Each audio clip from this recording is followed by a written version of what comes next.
Hi, I'm Ashikul Rahman from Accounting Celebrity. Welcome to my channel where I upload several accounting tutorials weekly. So today in this lesson, I'm going to show you how to prepare rent payable account. Let's get started.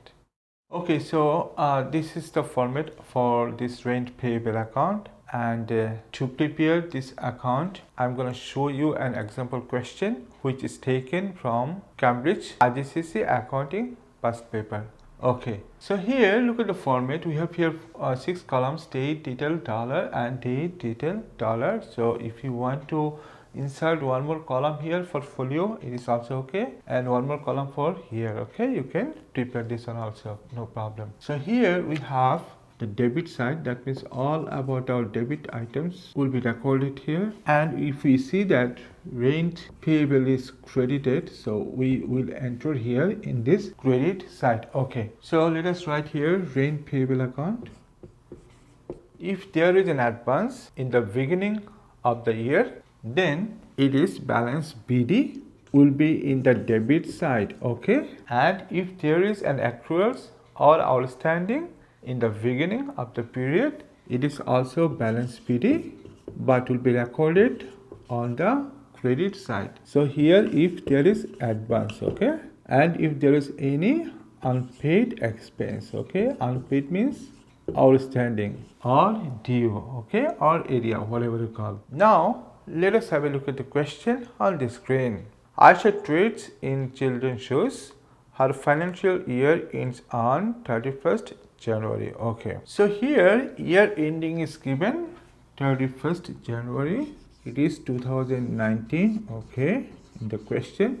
Then what is the year starts? So it will be 1st February 2018. Okay, this is the accounting period for Aisha. Okay, now let us have a look at the question once again. Aisha rents a warehouse at annual rent of $6,000. Okay, she subleases part of the premises to a tenant. Okay, the following information is available. So here we have 6-7 transactions. We have to include this transaction here in this rent payable account. Okay, so let us have a look at the question once again. So what is our requirement here?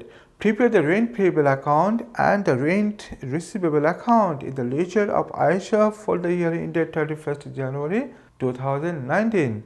Okay, balance the accounts and bring down the balances on 1st February 2019. Okay, so here already we saw that it is 31st January, the year ending, and 1st February 2018, the year beginning. Okay, and then we are required to prepare a rent payable account and a rent receivable account. So today I'm going to show you only this rent payable account. Okay, maybe next time I'll show you how to prepare rent receivable account. Okay, let us have a look at the question once again. Aisha rents a warehouse at annual rent of $6,000. Okay, so annual rent is $6,000. So how much for every month? So $6,000, if we divide by 12, it is $500. Yeah, so that means Aisha pays $500 for this warehouse every month. So at the end of the year total she is supposed to pay $6,000. Okay, so this $6,000 is an expense for Aisha. This is the rent. Okay, so this $6,000 will go to the income statement. At the end of the period, when Aisha prepares financial statements, she has to take this $6,000 to the income statement. Okay, which section? There are two sections in income statement. One is expense section, another one is income section. Okay, so as this is an expense for Aisha, so this amount will go to the expense section of the income statement. Okay, so Aisha is paying $6,000 as a rent. Okay, so what will be her double entry? How to transfer this amount to the income statement? So here she will write income statement to be debited. This is debited. Okay, and rent payable will be credited. Okay, so this is the adjustment entry she will apply here in this account to transfer this value to the income statement. Okay, so what we are doing today we are doing here rent payable account. Okay, so here rent payable is credit. Okay, so we will go to the credit side and we will write the opposite account, which is income statement. Okay, very simple. So let us write the date first of all.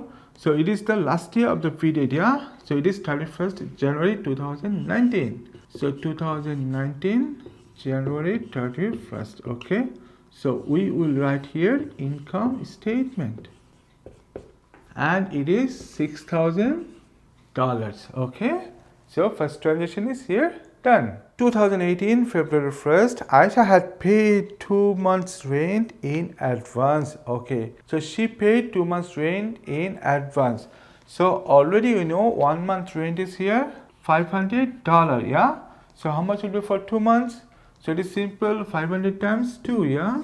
So it is $1,000. So this amount she paid in advance. It is balance BD.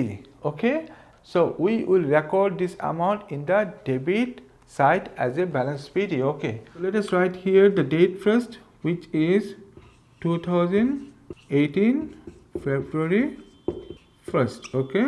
So we will write here balance BD, and already you calculated here $1,000. Okay.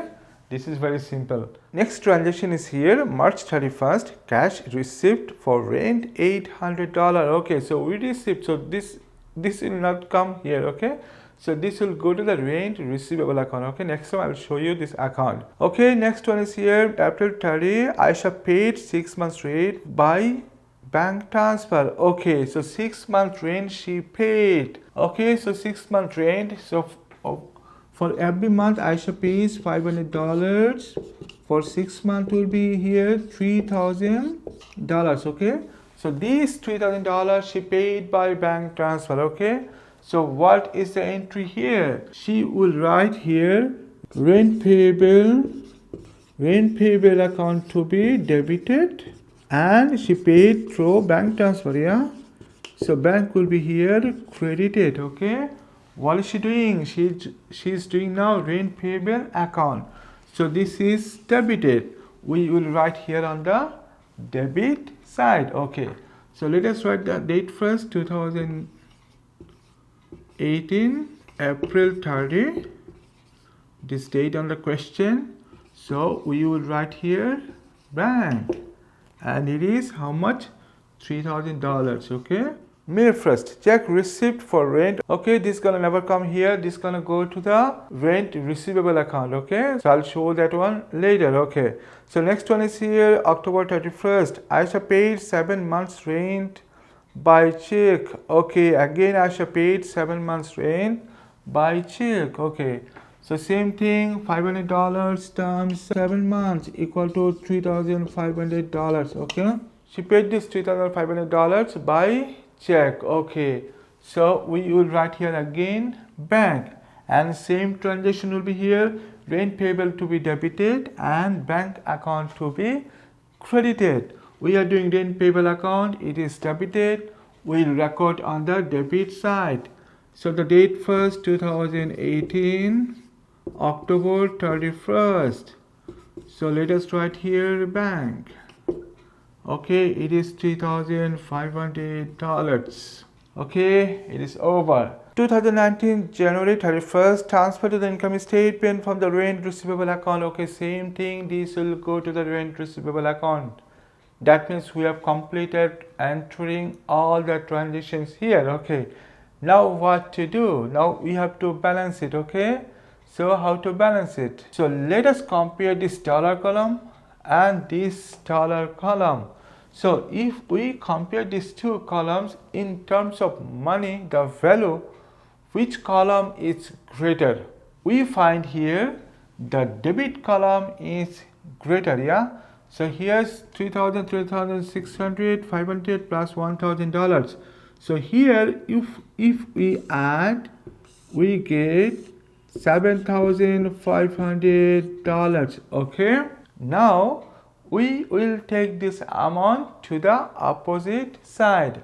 Okay, so let us write here $7,500, same amount. Okay, now we will subtract this value $6,000 here from this total. Okay, so what we get if we subtract? If we say it is $1,500, You are 100% correct. Okay. Now what to do? What to write? What is this amount called? This is the closing balance of this rent payable account. So this is called balance CD. Already you know. Okay, so let us write here balance CD. Okay. Now what is the date for balance CD? It is the last day of the financial period. Okay, which is 31st January 2019. Yeah, so let us write here date 2019 January 31st. Okay, so let us have a look at the question once again. What was the requirement here? Prepare the rent payable account and the rent receivable account in the ledger of Aisha for the year ended 31st January 2019. Balance the account and bring down the balances on 1st February 2019. Okay, so already we balanced, we got $1,500. Okay, now we are required to bring it down. Okay, so how to do it? So same balance will come to the opposite side. Okay, opposite side means here debit side, as we have balance CD on the credit side. So let us write here balance BD. Balance BD means brought down. Okay, so here same amount we will write 1,500, and the date for balance BD is already given in the question, 1st February 2019. Okay, even if this date is not written in the question, we have to write this date. But what date we will write? This is the date of first day of next accounting period. So here financial year ends on 31st January 2019. So again this financial year starts on 1st February 2019. Okay, new accounting period. So 2019, it is February 1st. Okay, so completed, it is done. So this is all about our today's lesson. I hope you enjoyed and you understood this lesson. If you think that this video is helpful for you, please share with your friends, and please consider subscribing to my channel, because there are other so many accounting tutorials which will help you to understand accounting, to learn accounting, to prepare yourself for your exam or test. Okay, so that is all. I'll see you soon with new video. Until then, bye bye and take care.